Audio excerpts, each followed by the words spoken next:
আজকের গল্প সালমা চৌধুরী রচিত আমৃত্যু ভালোবাসি তোকে। গল্প পাঠে আমি জয়ন্তী।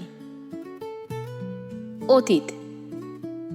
আবিরের কাদম্বিনী নূপুর পরে চঞ্চল পায়ে সারাক্ষণ খানবাড়িতে ছোটাছুটি করত, অথচ আবিরের সামনে আসলেই তার পা থেমে যেত, মুখ লুকাতো মায়ের আঁচলের নিচে। আবির খুব চেষ্টা করেছিল ললনার অভিমান ভাঙানোর, কিন্তু সে প্রতিবারই ব্যর্থ হয়েছিল। পড়তে গেলে, ঘুমাতে গেলে সেই চঞ্চল পায়ের নুপুরের শব্দ আবিরের হৃদয় ভেঙে চূর্ণ বিচূর্ণ করত। যেই ছুটোছুটি, যেই চঞ্চলতা সে নিজের চোখে দেখতে পারে না, তার শব্দ কানে আসলে আকাশ ভেঙে পড়তো মাথায়। তাই খুলিয়ে নিয়েছিল মেঘের পায়ের নুপুর। দেশ ছেড়ে যাওয়ার কিছুদিন পূর্বে তানভীরকে জড়িয়ে ধরে 2 বছরের জমাটবদ্ধ নীল পাহাড় ভেঙে অঝরে কেঁদেছিল আবির। বোধশক্তি হওয়ার পর সেটাই ছিল আবিরের প্রথম কান্না। লোকে বলে পুরুষ মানুষের কাঁদা নিষেধ, কান্না এলেও কাঁদা যাবে না, চাপিয়ে রাখতে হবে তা মনের গহীনে। কিন্তু যখন জীবনের সবচেয়ে মূল্যবান জিনিসটা হারিয়ে যায় বা নিজের থেকেও প্রিয় ব্যক্তির সাথে দূরত্ব বেড়ে যায়, তখন পুরুষ মানুষ চাইলেও নিজেকে শক্ত রেখে অনুভূতি চেপে রাখতে পারে না। তানভীর আবিরের সেই মরা কান্না দেখে বিস্ময়কর চোখে তাকিয়েছিল। কয়েক মুহূর্ত পর আবিরকে জড়িয়ে ধরে কয়েক শতবার শুধু জিজ্ঞাসা করেছিল, কি হয়েছে ভাইয়া, কাঁদছো কেন, বলো আমায়। কিন্তু বাধাহীন কান্নার ফলে আবির কোনো উত্তরই দিতে পারছিল না। পরক্ষণেই তানভীর উপলব্ধি করেছিল, হয়তো দেশ ছেড়ে প্রিয়জনদের ছেড়ে চলে যাবে, তাই এভাবে কাঁদছে। সে আর প্রশ্ন করেনি, চুপচাপ ভাইয়ের কান্নার গভীরতা মাপতে ব্যস্ত হয়েছিল। আবিরের সেই ক্রন্দন স্থির হয়েছিল প্রায় 1 ঘন্টা পর। কান্নার মাত্রা কিছুটা কমার পর তানভীর ধীর কণ্ঠে শুধিয়েছিল, কি হয়েছে ভাইয়া, এভাবে কাঁদছো কেন? আবির কান্নারত কণ্ঠে শুধু বলেছিল, আমি ওকে ছেড়ে এতদূর কিভাবে গিয়ে থাকবো। গভীর রাত, শান্ত নিস্তব্ধ একটা পরিবেশে আবিরের এই একটা কথা তানভীরের হৃদয়ে গিয়ে লেগেছিল। তানভীরের বয়স তখন সবেমাত্র 16তে পড়েছে। এত কিছু না বুঝলেও ভাইয়ের কথাটার মানে সে স্পষ্ট বুঝতে পেরেছিল। তানভীর ছোট্ট করে প্রশ্ন করেছিল, কে সে? আবির তখনও অঝরে কেঁদেই চলেছে। গলা খাকারি দিয়ে ছোট্ট করে বলেছিল, মেঘ। তানভীর বিমোহিত নয়নে তাকিয়েছিল বেশ খানিকক্ষণ। তারপর ভাইকে শান্ত করে ছাদের ফ্লোরে বসে আবিরের অব্যক্ত প্রেমানুভূতি শুনেছিল। তানভীরের কাঁধে ছিল গুরু দায়িত্ব। একদিকে মায়ের পেটের বোন, অন্যদিকে চাচাতো ভাইয়ের নির্মল কান্না। সবকিছু শুনে শেষমেশ তানভীর আবিরের চোখ মুছে মুচকি হেসে শান্ত কণ্ঠে বলেছিল, তুমি চিন্তা করো না ভাইয়া, আমি আছি তো মেঘকে দেখে রাখার জন্য। তোমার ভালোবাসা তোমারই থাকবে। সেই রাতে 1 ফোঁটাও ঘুমায়নি 2 ভাই। সারা রাত জেগে শুধু মেঘকে নিয়েই অধিবেশন করেছিল। এমনকি দেশ ছেড়ে যাওয়ার দিনও আবির তানভীরকে জড়িয়ে ধরে শুধু একটা কথাই বলেছিল, ওকে দেখে রাখিস, ওর উপর যেন কোনো আঁচ না পড়ে। আবির দেশ ছাড়ার পর থেকে মেঘকে দেখে রাখার গুরু দায়িত্ব পড়েছে তানভীরের উপর। মেঘ কোথায় যায়, কার সাথে মিশে, খাওয়া, পড়াশোনা, স্কুল, কলেজ, টিউশন, পছন্দ অপছন্দ সব কিছু দেখে রাখা ছিল তানভীরের প্রথম কাজ। শত ব্যস্ততার মাঝেও আবিরের দিনে কমপক্ষে 3 বার করে তানভীরকে কল করে শুধু মেঘের খোঁজ নিত। 7 বছরে এমন একটা দিন কাটেনি যে আবির মেঘের খোঁজ নেয়নি। তবে গত 7 বছরে মেঘের কোনো ছবি দেখেনি আবির। তানভীর অনেকবার বলেছে, পাঠাতেও চেয়েছিল, কিন্তু আবিরের এক কথা, বেঁচে থাকলে দেশে ফিরেই মেঘকে দেখবে। আবির দেশে ফেরার দিন এয়ারপোর্টে আসার পর তানভীর আবিরকে জড়িয়ে ধরে কানে কানে বলেছিল, আজ থেকে আমি রিল্যাক্স করব, তোমার বউ তুমি সামলাবে। আবির মুচকি হেসে বলেছিল, বউকে সামলাতেই তো 6 মাস আগে ফিরতে হলো। আবির চেয়েছিল আরও 6 মাস পর নিজেকে গুছিয়ে একেবারে আসতে, কিন্তু হঠাৎই অনাকাঙ্ক্ষিত ঘটনা ঘটল, যার ফলশ্রুতিতে 6 মাস ওয়েট করা আবিরের পক্ষে সম্ভব ছিল না। যেই ছেলের জন্য ছোট্ট কাদম্বিনীর গায়ে হাত তুলেছিল আবির, যার জন্য তাকে 9 বছর যাবৎ প্রেয়সীর থেকে দূরে থাকতে হয়েছে, সেই জয় নামক ছেলে পুনরায় আবির্ভূত হয়েছিল মেঘের জীবনে। এইচএসসির পর মেঘকে যে কোচিংয়ে ভর্তি করানো হয়েছে, সেই কোচিংয়ে জয়ও ভর্তি হয়েছিল। তা তানভীর এবং আবিরের অজানা ছিল। জয় মেঘকে দেখার পর থেকে খুব চেষ্টা করেছিল কথা বলার জন্য, কিন্তু কোনোভাবেই সুযোগ হইতেছিল না। কোচিং থেকে আবিরকে তা জানানোর পর ছেলের ব্যাচ টাইম চেঞ্জ করে দিতে বলেছিল আবির। তারপর তানভীরও কয়েকদিন মেঘকে কোচিং থেকে দিয়ে আসছে এবং নিয়ে আসছে, কিন্তু তাতেও কোনো লাভ হয়নি। ওই ছেলে মেঘের ব্যাচ টাইমের আগে পরে কোচিংয়ের সামনে দাঁড়িয়ে থাকতো। আবির তানভীরকে ওই ছেলে সম্পর্কে খোঁজ নিতে বলে। দিন শেষে জানতে পারে এই ছেলেই ছোটবেলার সেই জয়। এটা জানা মাত্রই আবিরের মাথায় রক্ত উঠে গেছিল। এমার্জেন্সি ভিসা ম্যানেজ করে দেশে ফিরেছে। দেশে ফিরেই 9 বছরের রাগ, ক্রোধ, আক্রোশ সবটা ঢেলে জয়কে পিটিয়েছিল আবির। বর্তমান তানভীর ঘণ্টাখানেক মেঘের মাথায় জলপট্টি দিয়েছে, কিন্তু জ্বর যেন কোনোভাবেই কমছে না। হালিমা খান ঘুমিয়ে পড়েছিলেন। হঠাৎ সজাগ হয়ে তানভীরকে জলপট্টি দিতে দেখে উদ্বিগ্ন কণ্ঠে প্রশ্ন করলেন, কিরে, তুই এখনো এখানে? সে কখন এসেছিস? খাবি না? তানভীর ছোট্ট করে বলল, খিদে নেই। হালিমা খান পুনরায় বললেন, আবিরও মনে হয় খায়নি, 2 ভাই মিলে খেতে যা। তৎক্ষণাৎ আবিরের কথা মনে পড়ল তানভীরের। বিড়বিড় করে বলল, এই রে, ভাইয়া কোথায় আছে? সঙ্গে সঙ্গে বসা থেকে উঠে দাঁড়ালো। স্বাভাবিক কণ্ঠে মাকে বলল, আম্মু, একটু পরপর বনুর জ্বরটা চেক করো, সমস্যা মনে হলে আমায় ডেকো। কোনো রকমে কথাগুলো বলে স্পিডে বের হলো মেঘের রুম থেকে। এক ছুটে চলে গেল আবিরের রুমে, কিন্তু আবির রুমের কোথাও নেই, ব্যালকানিতেও নেই। তানভীর রুম থেকে বের হয়ে করিডোর থেকে নিচে দেখল, নিচেও আবির নেই। তানভীর দৌড় দিল ছাদের দিকে। ছাদের দরজা থেকেই চোখ পড়ল আবির সিঙ্গেল সোফাতে বসে আকাশের পানে মুখ করে বসে আছে। এক মুহূর্ত দেরি না করে তানভীর বৃষ্টির মধ্যেই আবিরের কাছে দৌড়ে গেল। ছোটাছুটির ফলে তানভীরের শ্বাস নিতে কষ্ট হচ্ছে। কয়েকবার ঘন ঘন শ্বাস ছেড়ে আবিরকে ডাকল, ভাইয়া, বৃষ্টির মধ্যে বসে আছো কেন? রুমে চলো। আবির আকাশের দিকে দৃষ্টি রেখেই শক্ত কণ্ঠে উত্তর দিল, তুই রুমে যা। তানভীর পুনরায় বলল, প্লিজ ভাইয়া, রুমে চলো। কি পাগলামি শুরু করেছো তোমরা? আবির ক্রোধান্বিত কণ্ঠে জবাব দিল, আমার জন্য মেঘের এই অবস্থা, আমার মরে যাওয়া উচিত। আবিরের আবিদিত কথায় তানভীরের প্রচণ্ড রাগ হলো। রাগে ফুঁসতে ফুঁসতে বলল, তোমাদের মরতে হবে না, আমিই মরে যাই, তাতেই তোমাদের শান্তি হবে। আবির ধমকের স্বরে বলল, তানভীর। তানভীর ধীর কণ্ঠে বলল, আমাকে ধমকাচ্ছ কেন? বনু না হয় অবুঝ, পাগলামি করে ফেলেছে, তাই বলে তুমি কেন পাগলামি করছো ভাইয়া? তোমার কি এমন কাজ করা মানাচ্ছে? একটু থেমে রাশভারী কণ্ঠে পুনরায় বলল,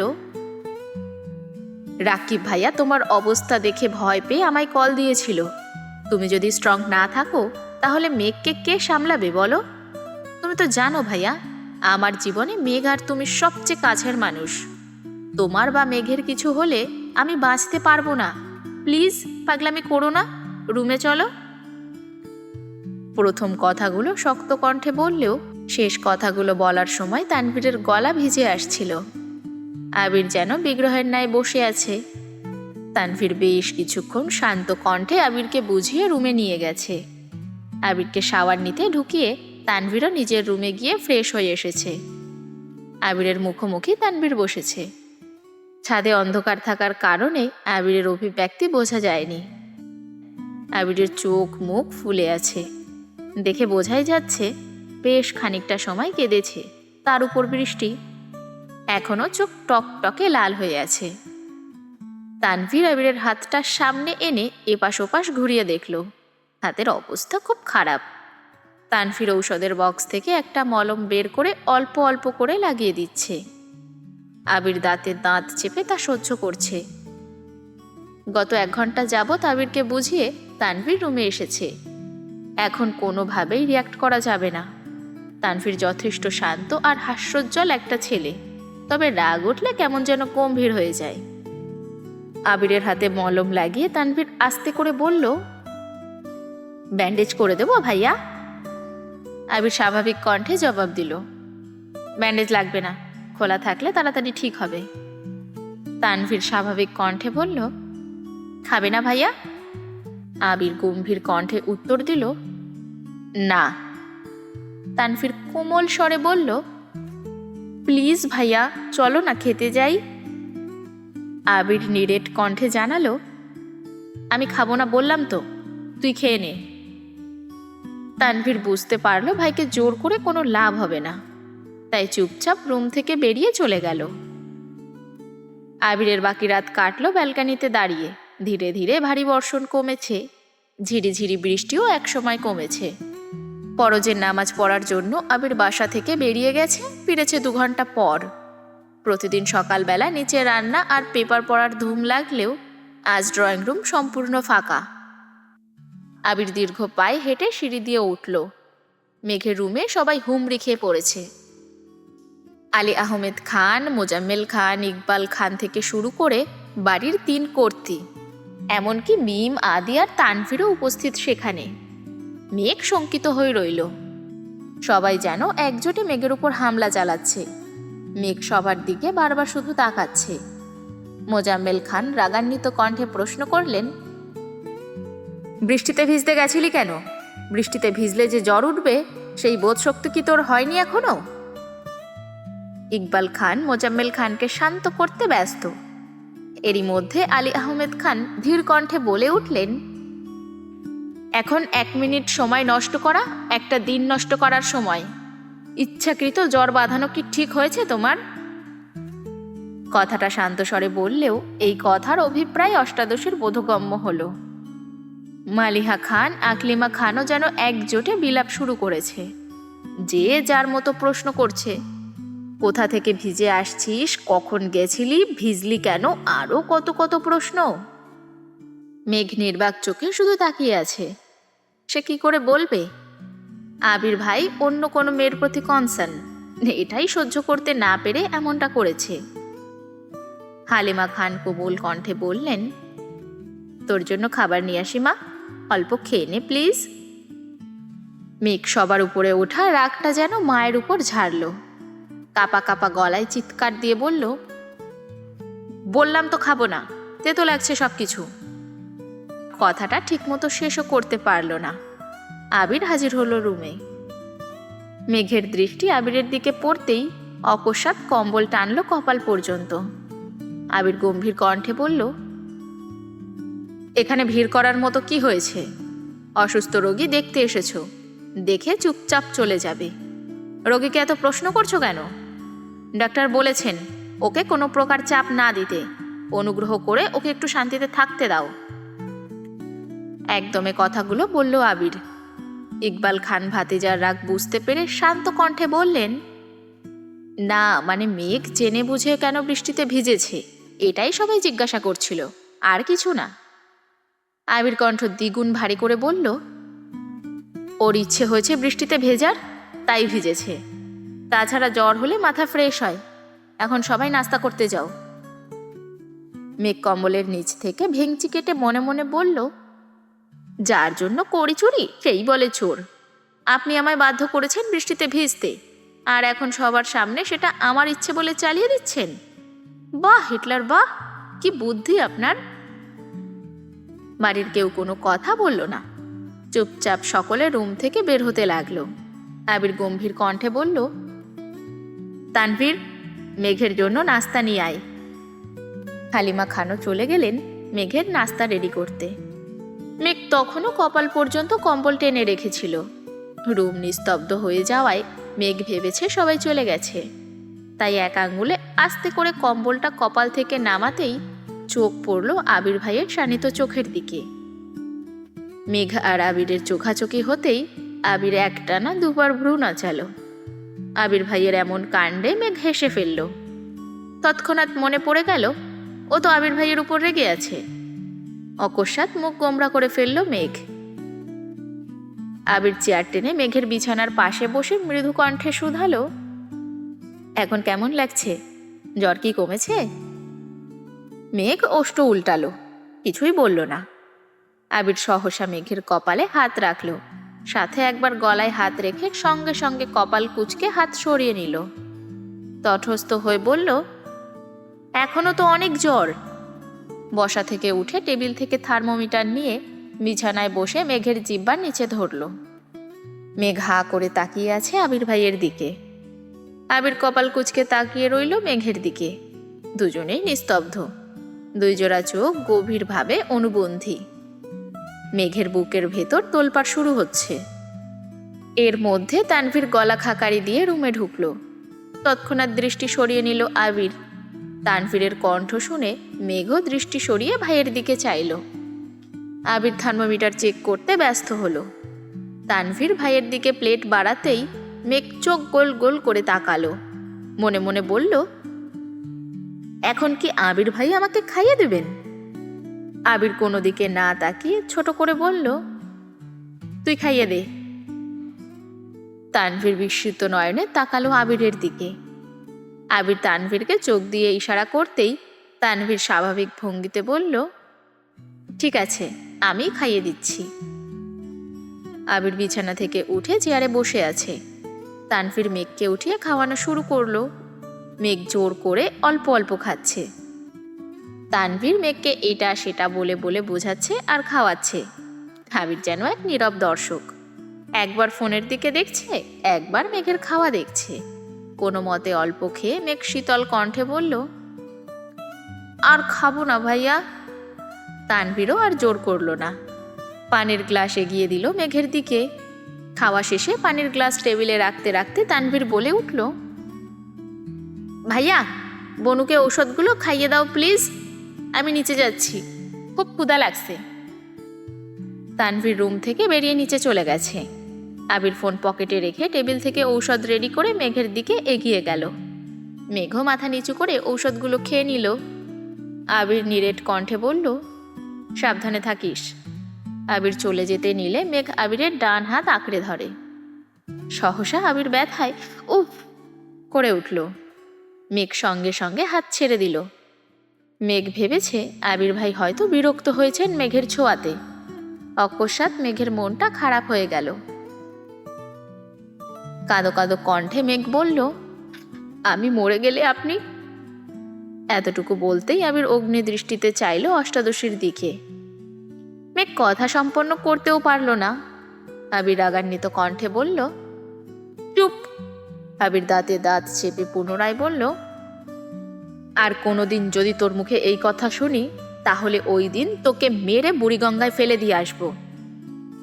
মেঘের ছোট্ট হৃদয়টা আবির ভাইয়ের কথায় আবারও চূর্ণ বিচূর্ণ হলো।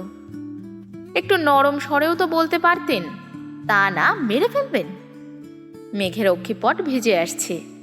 চিবুক নামিয়ে বিড়বিড় করে বলল, এই বাড়ির কেউ আমায় ভালোবাসে না, সবাই শুধু বকে। সবার রাগ ঝাড়ার একমাত্র জায়গা আমি, কেউ কেউ তো আবার গায়েও হাত তোলেন। শেষ কথাটা বলে আবিরের দিকে তাকালো। পল্লব ঝাপটাতেই গাল বেয়ে অশ্রু গড়িয়ে পড়ল। আবির অষ্টাদশীর মুখের পানে চেয়ে মনে মনে বলল, এই কেউটা তো তোকে ইচ্ছাকৃত মারতে চায়নি। এটা কি করে বোঝাবো তোকে? এই কেউটা যে নিজের থেকেও বেশি ভালোবাসে তোকে। তোকে মারার সাধ্য কি তার আছে? আমি পারছি না তোকে বুকে জড়িয়ে চিৎকার করে বলতে যে তুই আমার সব কিছু, তোকে ছাড়া আমি নিঃস্ব। আবির বিছানার পাশে বসে গলা খাকারি দিয়ে তপ্ত স্বরে বলল, তুই হয়তো জানিস না, কারো অলিখিত কাব্য তুই, কারো স্বস্তির নিঃশ্বাস নেওয়ার কারণ তুই। তোর ডাগর ডাগর চোখের চাউনিতে কারো বিনাশ নিশ্চিত। তোর অনাদেয় কর্মকাণ্ডে খুব শীঘ্রই কারো মস্তিষ্কের রক্তক্ষরণ ঘটানোর কারণ হবে।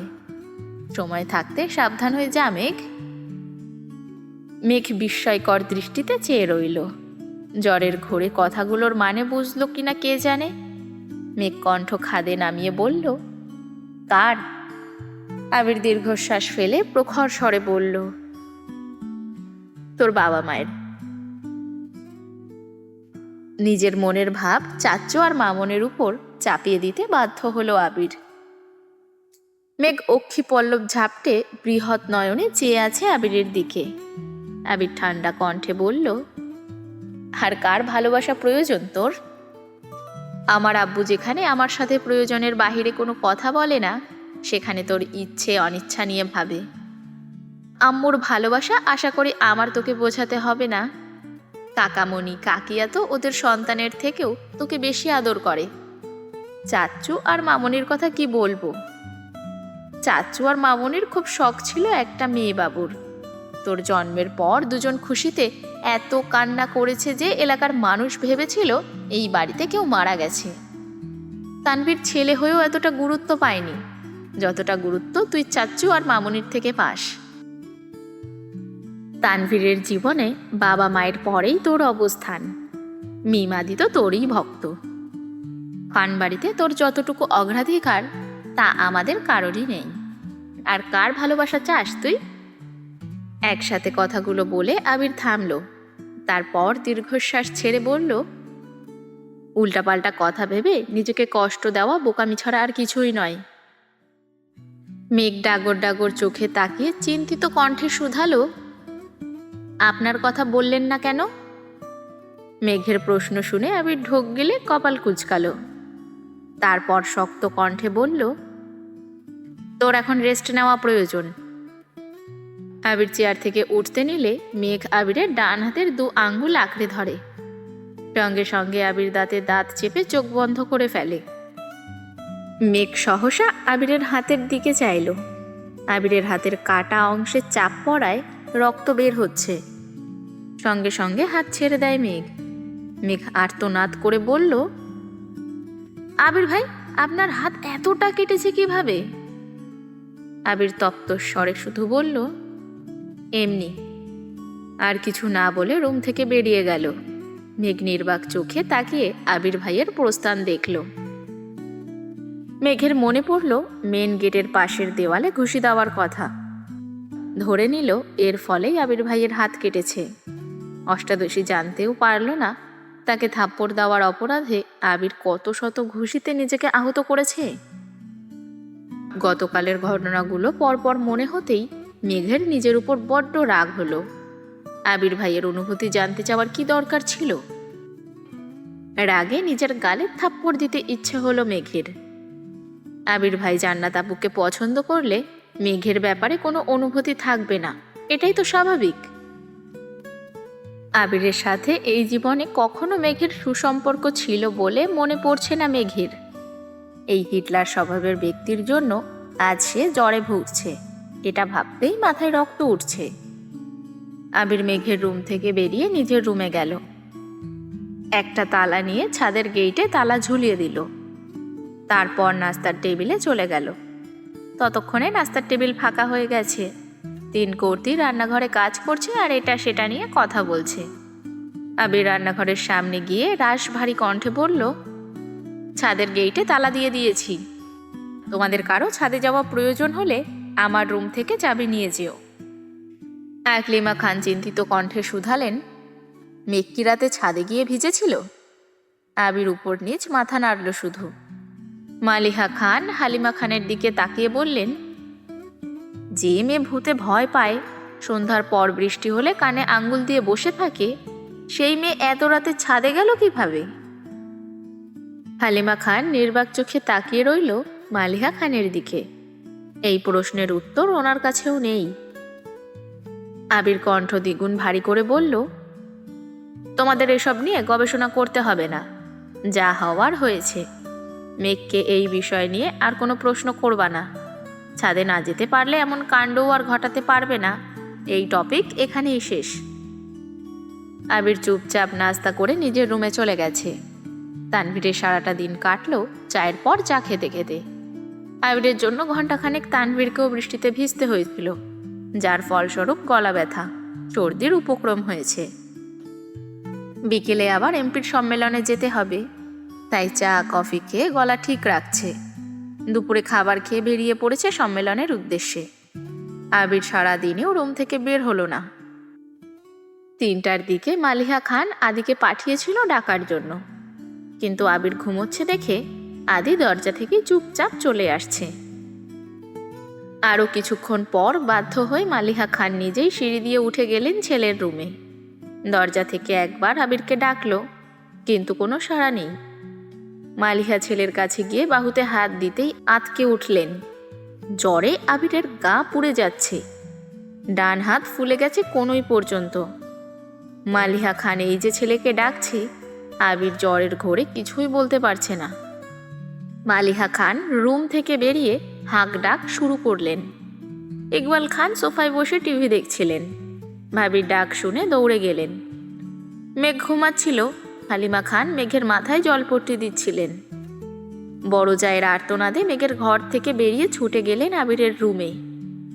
আবিরের মুখমণ্ডল অন্ধকার হয়ে আছে। হাতের ব্যথা সাথে দীর্ঘ সময় বৃষ্টিতে ভেজার ফলে এই দশা হয়েছে। ইকবাল খান সঙ্গে সঙ্গে ডাক্তারকে কল দিয়েছেন। ঘণ্টাখানেক পর পরিস্থিতি শান্ত হলো। আবিরকে ব্যথার ঔষধ খাওয়ানো হয়েছে। মালিহা খান ছেলের মাথায় জলপট্টি দিতে ব্যস্ত হলো। হালিমা খান বেরিয়ে মেঘের রুমে গেলেন। ততক্ষণে মেঘের ঘুম ভেঙে গেছে। হালিমা খানের থমথমে চেহারা দেখে মেঘ শঙ্কিত কণ্ঠে বলল, কি হয়েছে আম্মু? হালিমা খান মেয়ের কাছে বসতে বসতে বললেন, তোরা 3 ভাই বোন মিলে কি শুরু করছিস বলতো? মেঘ স্বাভাবিক কণ্ঠে বলল, কেন, কি হয়েছে? হালিমা খান তপ্ত স্বরে বললেন, এদিকে তোর অবস্থা খারাপ, ওদিকে তানভীরের সর্দি। সকাল থেকে চা কফি খেতে খেতে কিছুক্ষণ আগে বের হলো, এখন আবার আবিরের। মেঘ আতকে উঠে প্রশ্ন করলো, কি হয়েছে আবির ভাইয়ের? হালিমা খান কোমল কণ্ঠে বলা শুরু করলেন, রাত থেকেই তো ছেলেটা দৌড়ের উপর, বৃষ্টিতে ভিজে অফিস থেকে আসছে, তারপর ছাদ থেকে তোকে রুমে এনে রেখে ডাক্তার আনতে গেছে, আবার ডাক্তারকে দিয়ে ঔষধ নিয়ে আসছে। কিভাবে যেন হাত কেটেছে, সেই হাত ফুলে ব্যথায় এখন জ্বর উঠে গেছে, জ্বরে চোখ খুলতে পারছে না ছেলেটা। মেঘ মায়ের দিকে ড্যাব ড্যাব করে তাকিয়ে আছে, আর মনে মনে ভাবছে, আবির ভাই আমার জন্য এত কিছু করেছে।